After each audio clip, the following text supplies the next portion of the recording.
the DA may have just destroyed ActionSA's election chances in Tshwane. Here's how. So for those who've been following the news cycle, there's been quite a massive water tanker crisis in Tshwane, whereby ActionSA has decided to continue providing the residents of Hammanskraal with water via water tankers rather than through tap water. Now, on one hand, ActionSA claims this as a victory because they are providing people water which they desperately need access to. On the other hand, the issues of cost has arisen, whereby ActionSA has been massively accused of overspending and blowing the city's budget. Still, one area where ActionSA always seems to be able to hold the DA to account, so to speak, is on the health issue. So while the DA was leading the Tshwane coalition, a cholera outbreak happened in 2023 where over 30 people tragically lost their lives. It's been circulated in the media that this was largely due to non-potable tap water. However, this accusation that ActionSA has laid against the DA seems to have come back to bite them in a massive way. But before we get into the scandal, could I please remind you to subscribe to the channel? It's completely free to do so, and all you have to do is click on the subscribe button in the bottom left corner of this video.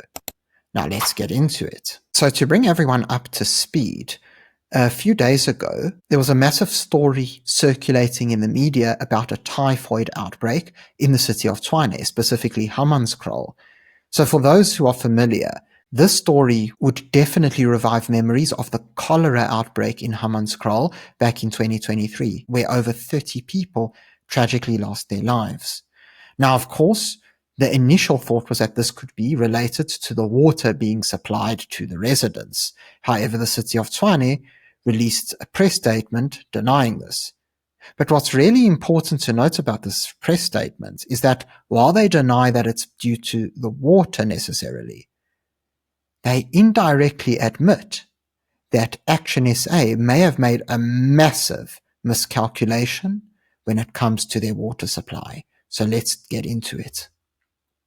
Alright, so starting off, it explains that the city is concerned about false messages being distributed through WhatsApp channels that the city's tap water is contaminated with typhoid. This is not true and creates unnecessary fear.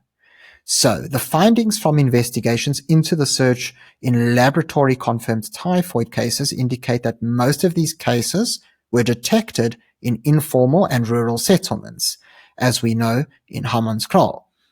Drinking water source samples taken from different points in the affected areas and tested have not yet established an epidemiological link between the cases. Furthermore, the results have not yet identified the source of contamination, as no Salmonella typhi was detected in any of the drinking water sources. So what's interesting here is that even though they haven't been able to identify the source of contamination, and we see also that there's no specific epidemiological link between the cases, the city isn't outright proving that the typhoid outbreak wasn't originating from the water source. But what's really interesting is an indirect admission that they made in the next line. So, and I quote, "Some findings from the case investigations have revealed poor hygienic practices, as well as poor water supply and storage, including wells, boreholes, water storage tanks, and household storage containers, particularly in informal housing settings." So this is quite important. So this sentence is incredibly important because what they're doing is they're admitting a massive flaw in ActionSA's water plan. So when it comes to normal potable tap water, right? As we know, you've got access to it in your house. You can go to the tap, turn it on, get the water. But when you're dealing with water tankers, however, you might not have this option. There might be people who need to go collect water, and they're going to have certain containers that maybe aren't that sanitary in which they decide to store the water. We also have a situation where, as I've explained, water storage tanks could be a source of poor hygienic practices. And who knows if this could include water tanks provided by the city. And so this certainly doesn't paint ActionSA in a good light. As we know, one of the main reasons why they claim that their water solution is better than the DA's water solution is because of hygiene. Because all of a sudden, under the DA, there was some cholera outbreak, whereas under them, there was no health issue. But now, all of a sudden, that claim has been muddied. What's also really important to note, however, is that there's been a massive amount of misinformation about the cholera outbreak, and we're going to debunk it right here. So if we go back to the official government press release on the cholera outbreak in Hammanskraal, we see here that an independent analysis following the cholera outbreak in Hammanskraal, north of Pretoria, did not find any presence of a cholera strain from water sources used for domestic purposes.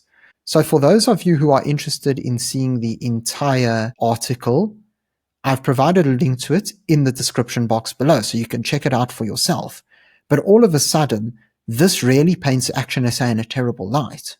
Because on one hand, their main attack against the DA has been the cholera outbreak. Yet, for whatever reason, the media and people on X and other social media platforms have completely twisted the story and allowed this kind of misinformation to plague the entire media space.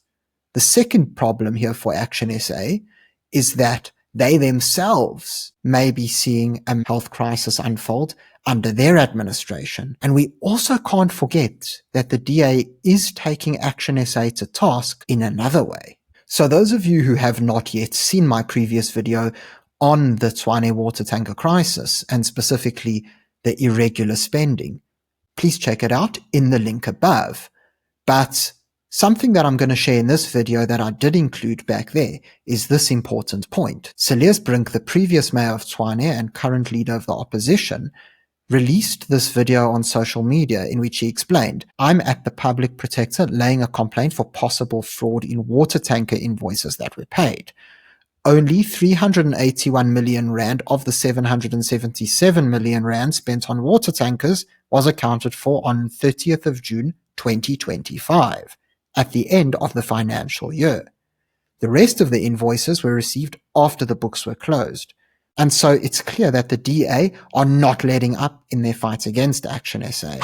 But beyond any of that, the one thing that will portray ActionSA in the worst light is this screenshot right here. So for those of you who may not be aware of it, this is a screenshot coming from the city of Tshwane's very own cost center. And so this is their financial management software. And what this shows is the budget usage for the current financial year. Now, as we can see from the screenshot shared by Cilliers Brink on X, the consumed budget is over 211 million rand. And this is just 4 months into the new financial year for the city. As we can see, it's dated the 23rd of October 2025. And in municipalities, the financial year runs from July of the current year to June of the following year. We then also see that the current budget is a little over 236 million rand. And so what seems to have happened here is that the water tanker expenditure is a massive, overwhelming majority of the budget of the city, and that this is actually crippling the city's finances.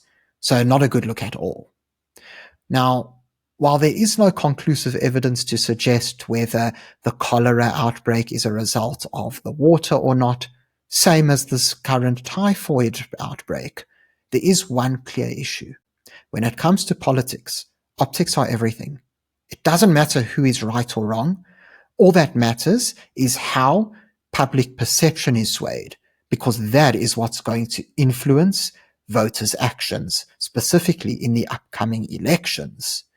And so what seems to be the case here is that the DA are masterfully using political tact in order to portray ActionSA in the worst light possible. While ActionSA do have some time to respond, it remains to be seen who will actually come out on top in this messy political scuffle.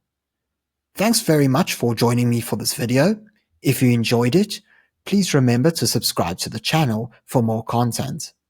Until next time, I'm Matthew Cohen, and this is the Power Pod.